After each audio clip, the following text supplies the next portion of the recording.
You all for coming today. This is not an easy subject. This is sort of paired with a talk I gave a couple of months ago on ethical policing about the incidences around the country. The talk today is entitled Humanist Anti-Racist Activism. It's one thing to not be actively racist, but I'm asking you to do more than that today. I'm asking you to become an anti-racist activist from within humanism, and that means working to dismantle systemic and psychological racism that's been interwoven with our culture for 400 plus years. So as I encourage you with my words today, I want to remind myself, most importantly, but also all of you, that in ethical humanism, we focus on deeds before creeds. And this means that our creed, which is nothing more than our collection of evolving beliefs that we debate constantly in writing and in speaking, that this creed is judged on the basis of how we act. How we live and how we treat each other matters more than our words. The words matter, for sure, but only insofar as they affect behavior and cause joy or suffering. And this is the heart of ethical humanism, and this is what makes me most proud to be a part of this movement. But I also feel great humility because ethical culture has done, humanism in general has done quite a bit, but we have done nearly not enough. Now, dismantling 400 years of systemic racism, of course, is a big deal, so it can't happen quickly. And we saw a little bit of that last fall when we hosted the Criminal Justice Reform Summit here in this building. But in light of the Black Lives Matter movement, we're reminded that we have to push aside paralysis and guilt and do more work. Can we take up President Obama's challenge that he offered at the foot of the Edmund Pettus Bridge in Selma last month when he said, quote, "Are we strong enough to be self-critical so we can help remake this nation to more closely align with our highest ideals?" I am sure that ethical culture is a noble and small-stranded humanism is strong enough. And I think humanism in general is strong enough to meet the president's challenge. We do not have all the answers, but we are all in this together. So let's leave behind the arrogance of assuredness. I'll use that term. Let's continue to learn about other people and other stories and other solutions. Let's continue to broaden our humanism here and reach out to our neighbors and to other neighborhoods and to broad coalitions in this city. Norm Allen wrote an article entitled "The Arrogance of Humanism." He says, quote, "Some humanists believe they are necessarily incapable of racism, sexism, or any other kind of bigotry. Complicating matters, many white humanists believe that Western white civilization is the gold standard of rationality and objectivity."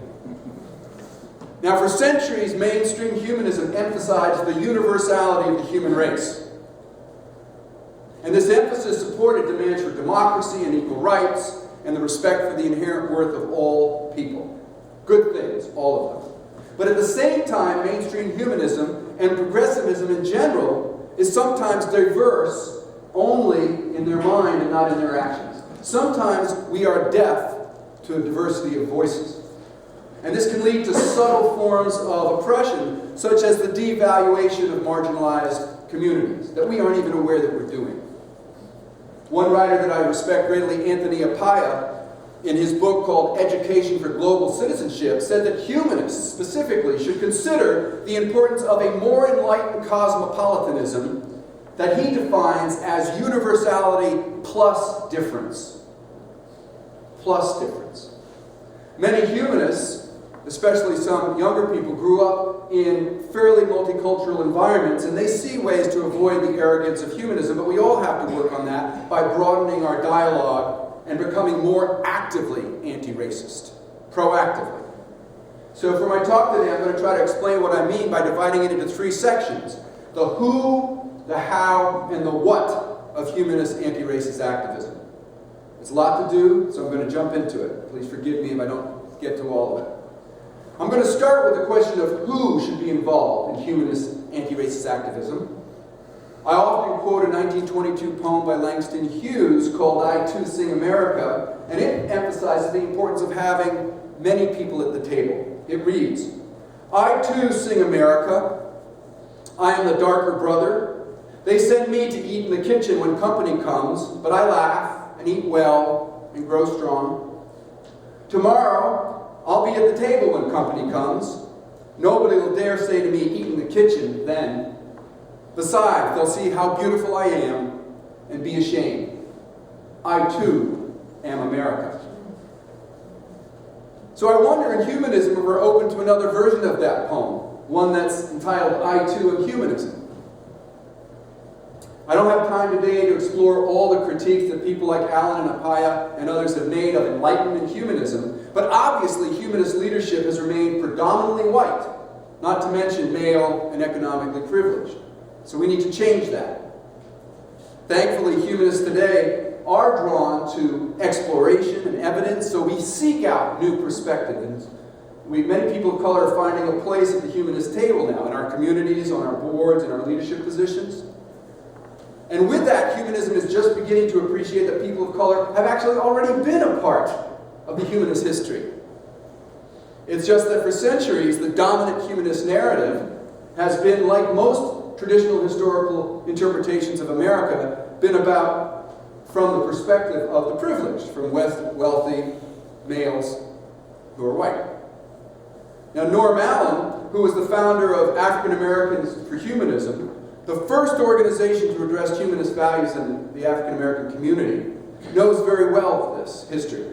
He's the editor of an anthology called African American Humanism and the Black Humanist, and in a 2003 book, The Black Humanist Experience, and he documents a wide range of contributions to humanism by people of color. Tony Pinn, many of you may know him, he's the director for research for the Institute for Humanist Studies. He explores the needs and the growth of African American non-theistic humanists in this country. And I just began reading one of his books called The End of God Talk, an African American Humanist Theology, and he reminds me how much I've got to learn. Incredibly dense. So who should be involved? I hope to examine African American humanists and humanists of color in another talk, but at this moment, who should be at the table? Many people need to be at the table. So we have to keep open our minds, our ears, our eyes, our doors, our conversations. The best way to do that is to be a welcoming and a safe and an inclusive environment here on Rittenhouse Square. And that takes being proactive. It takes reaching out to diverse coalitions. Many of you already know ethical culture's history of working in coalitions. Very briefly, Felix Adler, our founder, reached out to labor unions, civic organizations, and explicitly African American institutions. He understood that Africans, in his words, were, quote, victims of a cruel race prejudice. He engaged in dialogue. He built mutual understanding at black colleges and institutions. He was one of the 2 delegates to the London Conference on Race, along with W.E.B. Du Bois. And he was one of ethical culture's leaders to sign the NAACP founding charter. And during the Civil Rights Movement, we continued to do work. We reached out to Birmingham. Walter Lawton, an ethical culture leader, led a delegation that he talked about being a, quote, third force, consisting of leaders of both races who would form a bridge over the chasm formed where racial tensions were at its highest. In New York, leader Al Black was consistently involved with groups of people of color working for civil rights, for police reform, and fair housing issues. So I hope that 21st century humanism is going to deepen this tradition, where coalitions work to end bigotry and build social justice. And we're trying to do that here, but we need everybody's help. In December of 2013, the Ethical Society here joined a powerful coalition named POWER. It stands for People Organized to Witness, Empower, and Rebuild. For those of you not familiar, POWER is a member of the PICO National Network. It practices faith-based community organizing through advocacy and direct service to support people in our community who are most marginalized and suffering. And POWER is one of the most active and unique organizations in this city. They march for improved funding for public education, broader voter participation, immigrant policy reform, for the reform of the police, a living wage, and at yesterday's march and rally to end poverty. They're continuing to put pressure on government officials to simply mention the word poor They don't want to do that. You don't hear many politicians talking about anything but the middle class. But the poor is rapidly growing. The statistic that blew my mind yesterday that I heard is 28% of Philadelphia is under the poverty line. Stunning. So when Ethical Humanist Society joins power, we knew it was going to require us to navigate a lot of differences in background and in creed. We're a very, very small part of power, but we are the only explicitly non-theistic group in power. And the leaders welcome us warmly there. But more to my point, power is greatly based in urban black churches. There are a lot of active synagogues as well in power, but understanding racism has got to be part of our work in that coalition. In light of the Black Lives Movement, we have got to be able to honor that by speaking more fluently. And the one reason why me and a number of other of you in ethical culture went to multicultural training a couple of months ago, led by Power. And that's why I'm also hosting 2 house conversations of Black Lives Matter in the next 2 weeks. The conversations are capped at 10 participants. And I want you to be involved. The first is this Tuesday at the Doves at 7 p.m. And then Sunday the 19th at Elizabeth Leonard's home. We need to come to better grips with racism in the current dialogue of Black Lives Matter as a part of our efforts to become more multiculturally flourishing in the city and inside these walls of this building. So, that's the who. Everybody. More people. Coalitions. And that who slides into the how, naturally. How to become an anti-racist activist. How are we going to actualize anti-racism within humanism? What methods are particularly appropriate for us here? I'm going to begin with humanism's respect for the scientific method, the gathering of data and rational analysis that's necessary to build knowledge. When examining how racism affects our world, we have to look at evidence and not hearsay in order to move forward. But that's getting easier because the data is piling up about how racism affects almost every corner of our society. For the last 50 years it's been piling up. But I want to focus on a different aspect of the how for those who want to commit to anti-racist activism in a way that's appropriate to ethical humanism. Let's work to become anti-racist activists through ethical relationships. Relationships that are open and compassionate and respectful. Let's engage our heads and our hearts and our hands in learning to listen and to feel and act in the world by reaching out to others and being willing to learn from them. It's about mutuality of life and shared experience. And you can't share that experience if you don't know other people. I've spoken many times here about my respect for Jane Addams. Now, Jane Addams was an ethical culture lecturer. She was the founder of the Hull House Settlement House in Chicago. And she served disempowered populations of that city. And for her, establishing communities of justice was about building friendships, social relationships. That was tied in with social reform. Holding communities together were two-way relationships of respect. She speaks of something called sympathetic knowledge, which is a belief that knowledge grows through friendship. She claimed that, quote, the only way to approach any human problem was to know one another and to understand each person's social context. African Americans must, Jane Addams insisted, be a part of our interrelated work.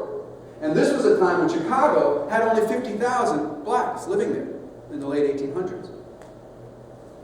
In that environment, though, she sponsored Fannie Barrier Williams to be the first African American member of the Chicago Women's Club.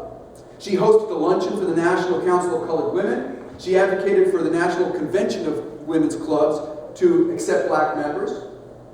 She persuaded major cities not to review a play called The Klansman, which turned into the racist film The Birth of a Nation.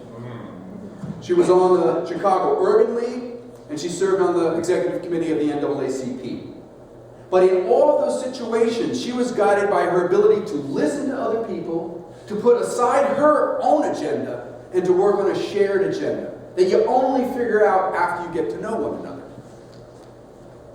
And this technique is central to an ethical culture project that's a big part of my own children's experience, called Global Connections. Now, this program at the Washington Ethical Society, described in the upcoming edition of Dialogue, which is the American Ethical Union newsletter that should be out next month, this Global Connections uses something called community capacity building. And this is an article that my son Justin wrote. Full disclosure. It explains how this model, quote, emphasizes the benefits of long-term human relationships rooted in solidarity. By listening to the voices of the community and building trust, respect, and friendships, the delegation can garner better an understanding of the community's histories, wants, needs, resources, and obstacles. Now, liberal progressive service projects often fall into a pattern of swooping into marginalized communities and doing good, right? Whether that's painting a cafeteria or making meals or building a health clinic. But that, to a degree, while it's good, is missing the most important part of what I believe is humanist social justice work, and that is working together in relationship. Global Connections understands this. They often quote a woman named Lila Watson, who is an Aboriginal Australian feminist activist, who says to people, if you have come here to help me, you're wasting your time. But if you have come because your liberation is bound up with mine, then let's work together. And that's what we have to see. In applying this relational approach to anti-racist activism, humanists of all backgrounds can seize an authentic role in the Black Lives Matter movement. We don't have to speak for others because we can speak for ourselves in relationship. It's about listening to the stories of others, inside and outside of humanism, about marginalization and oppression in order to grow as an activist. So understanding racism requires understanding the intersection as well of various forms of oppression and domination. Because it's never simple. Racism is complicated by sexism and elitism. Issues of economic privilege get involved. I mean, you've all heard the common refrain, it's not about race, it's about class. Right? You've heard that? It's usually about both. And that's the problem. It gets complicated. The term for this area of study of all the many isms overlapping is called intersectionality. And getting to know people marginalized for many different reasons helps us develop mutually respectful relationships. Appreciating intersectionality also helps with something that's called praxis. Praxis, it's spelled P-R-A-X-I-S. And it's going to be the focus of my talk next month. Praxis is a theory of knowledge rooted in the work of John Dewey, and it focuses on the fact that knowledge is not about what's in your head. It's about the connection between what's in your head and the real world, the social context that you apply your ideas in. It's a dynamic relationship between mind and the world. So testing your ideas in the social and political context that you're in, that's what knowledge is about. And while the term praxis wasn't really thrown around much until the 1950s, Jane Addams and Felix Adler practiced it. They were already doing it. It was popularized by Paulo Freire, an educational philosopher and radical visionary, and he talks about praxis as this continual process fundamental to learning. It's not just applying theory, it's being informed by theory. Theory and action are a continuous cycle of learning. So sometimes we think and then we act, and sometimes we act and then we think, but we're always looking to revise our knowledge. And if we don't do it, the knowledge means very little. Remember, D before creed. So we need to do both. It's a lifelong learning process. I'm still learning. I hope I'll never stop. Adler understood this. He said, by trying out our theories, we test their validity. Action itself teaches us how we ought to act.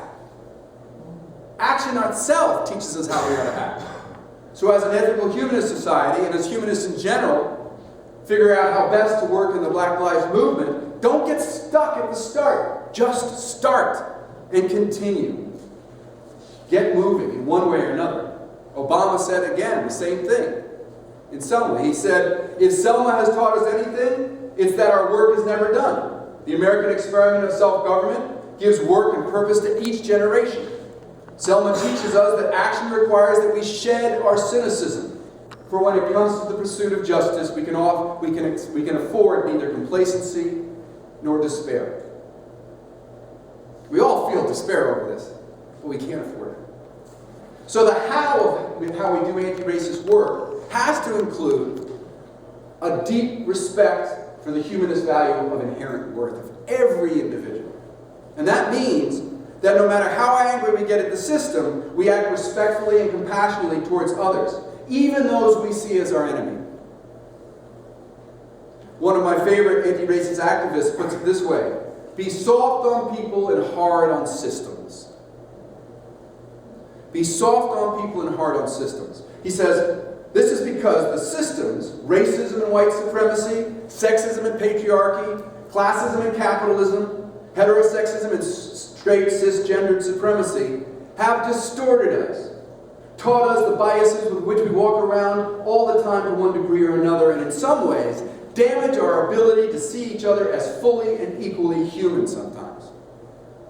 He goes on, in other words, to go too hard on other people as people is often to miss the structural and institutional roots of their and our own bad behavior. No one acts or speaks or writes or anything in a vacuum. So how do you move forward? You move forward in relationship. You move forward in compassionate connection with other people. We move forward aware of the overlapping forms of oppression and discrimination. And we go forward brave enough to work in the world and to learn from the world. Constantly recycling. I'm leaving most of my talk to talk about what of anti-racist activism. Again, there's way too much for me to cover. I'm just going to offer a few select suggestions on this. But the most important for me is to know the history and tell the truth. Know the history and tell the truth. But that's not deed, I hear you saying, and I say too. Fair enough. But if we're going to move forward with this project, we have to have a sort of truth and reconciliation process. And that requires that we know the history and we tell the truth. 400 years of oppression, domination, and discrimination. Everybody says, oh, I know it, I know it. We have to know it deeper. I have to know it deeper. It doesn't stop. It's connecting on levels that are personal. So, I urge you to read Leon Bennett's Before the Mayflower, which is a title marking the first time African Americans were brought against their will to this continent. The Pilgrims landed in Plymouth Rock in 1620. The first Africans were brought in 1619. The year before that. So we're talking about the issue of racism being intertwined in our country 140 years before we're even, 160 years before we're even a country. But until recently, the grand narrative that we were taught in most of our history about emancipating the common man and conquering the wilderness eclipses this other story. So read the narrative of the life of Frederick Douglass, which talks about life on the plantation, the techniques that slaves used to survive, and the dignity that Frederick Douglass managed to maintain throughout it all. All these books are on a handout on the table outside. Listen to the words of Isabel Baumfried, as she was named at birth, who, when she gave her talk in Akron, Ohio, entitled Ain't I a Woman?, Sojourner Truth offers a lesson about intersectionality. Despite multiple forms of oppression, she managed to meet Abraham Lincoln, recruit troops for the Union Army, and rode the Washington streetcars to force their desegregation. She was the Rosa Parks of the 19th century, 100 years earlier. Read W.E.B. Du Bois' The Souls of Black Folks, like our Worldly Wisdom Book Group did, to understand better the painful two-ness that so many people of color feel in this country when they're told, you are an American, but you're not fully an American. Read James Baldwin's The Fire next time to understand better the context of the fires that burned in Ferguson, where people were fed up, hurt, angry. Read the writings of Bell Hooks, the feminist who recently coined the term intersectionality. She writes about gender and its relationship to class and sex and race. And she struggles to explain difference in a way that does not imply domination of one group or another. And once again, I ask you to read The New Jim Crow, that explains how racism has led not to a criminal justice system, but to a prison industrial complex. So knowing the history and speaking the truth can be frustrating, it can be exhausting, it can be infuriating for anybody. It certainly is for people of color. But it's also for whites who want to try to make a difference. It's also for humanists who are trying to figure out how to move forward. But it can empower you to make a difference. It empowered me, certainly. Peggy McIntosh was one of my guides when I was first appointed the director of diversity for a small private school in Washington. She wrote about invisible privilege that most people don't see, let alone understand. She spoke about her privilege as a white woman to, quote, arrange to be in the company of people of my race most of the time, or go shopping alone most of the time, pretty well assured that it will not be followed by a security guard. Or the privilege of not having to educate my children to be aware of systemic racism for their own daily physical protection. Or the privilege to talk about anti-racist activism without being accused of being self-serving. I have the privilege of talking about it as if I'm doing it for somebody else, but I'm not. I'm doing it for me. I'm doing it for my children. But people don't see it that way. She wrote the book called White Privilege, Unpacking the Invisible Backpack. And she talks about this backpack. She said, I was taught to see racism only as individual acts of meanness, not invisible systems conferring dominance on my group. White privilege is like an invisible, weightless knapsack, full of special provisions, maps, passports, code books, visas, clothes, tools, and blank checks. As far as I can tell, my African-American co-workers, friends, and acquaintances do not have the same access to these coping and navigation tools. Knowing the history empowers Tim Wise, an anti-racist activist. You can borrow this DVD if you want. About 10 years ago, he wrote a book called White Like Me, which is useful in lessening the paralyzing white liberal guilt I was feeling.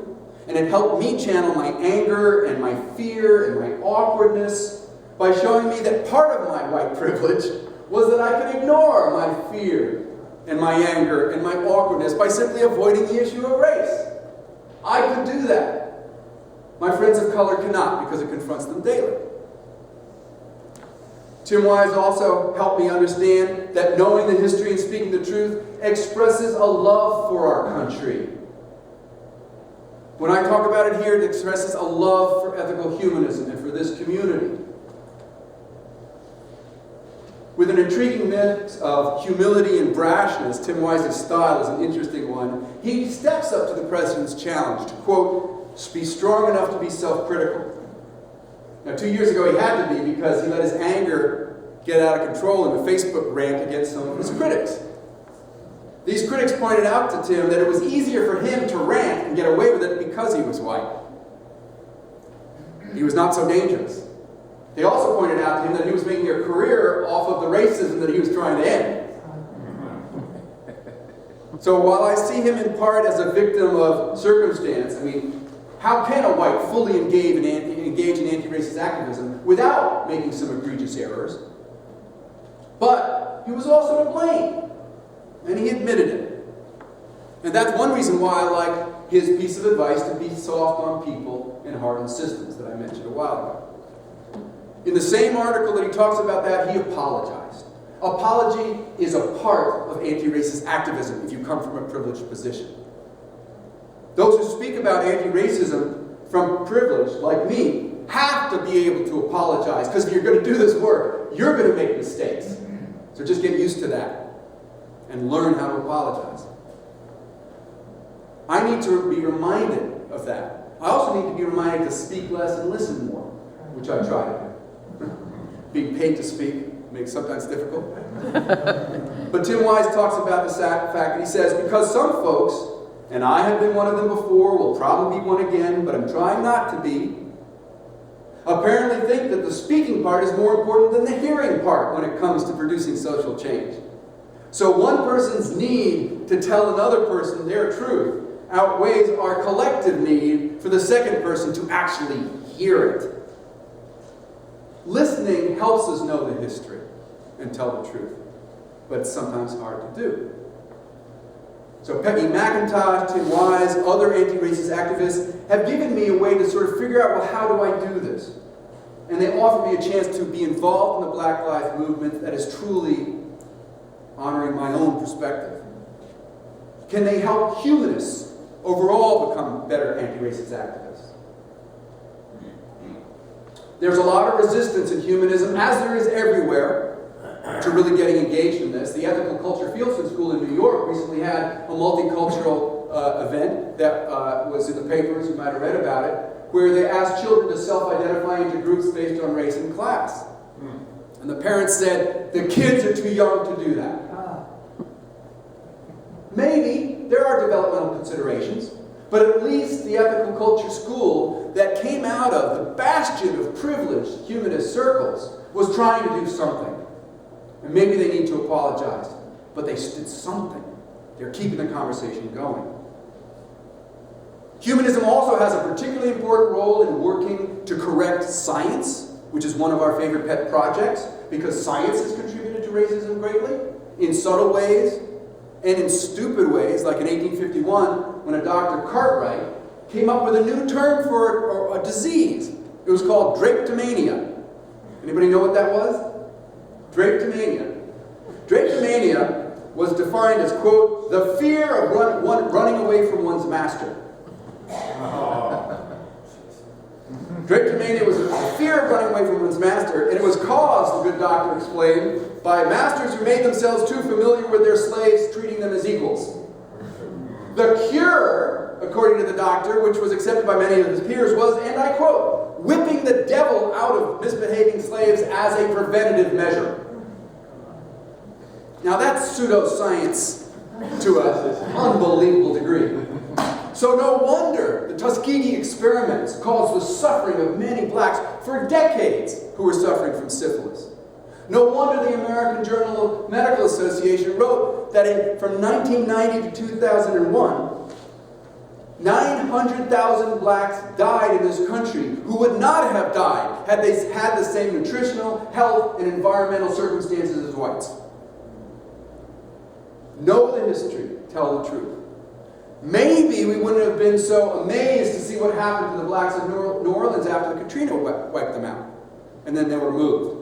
I mean, you heard lots of people, Tim Wise talks about, he comes from the South and all of his relatives and friends said, isn't it terrible? How can this happen in America where these blacks are being moved out?